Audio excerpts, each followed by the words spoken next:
And switching now to talk about hurricane season. As we get closer to the peak of hurricane season, city, parish, and state leaders are talking about evacuation plans. Contraflow has always been a last resort option, but now with hurricanes intensifying faster than ever, there are questions over whether it may ever be used again. Rachel Hanley explains. The last time our interstates looked like this, it was 2008.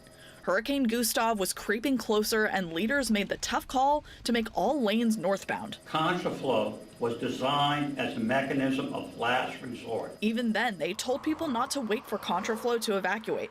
It can be slow, and it's only put in place under very specific circumstances. Now, it's even less likely to happen. I just don't see how contraflow could happen again. In order to start contraflow, the DOTD has to put out miles of barricades and change hundreds of traffic signals. That requires 72 hours notice, which is something modern storms don't seem to be providing.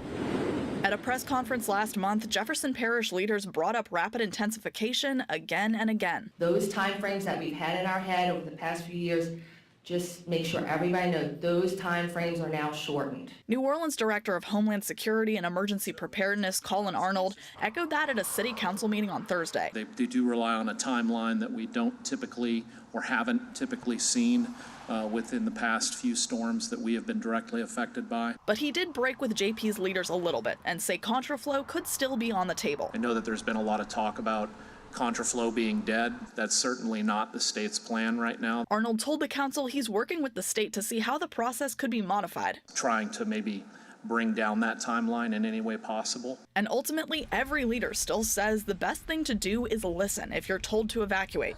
And especially now, do it as early as you can. Rachel Hanley, WWL Louisiana. And besides Gustav, the only other time our area has used contraflow was to evacuate Hurricane Katrina. State law says the DOTD is responsible for implementing contraflow.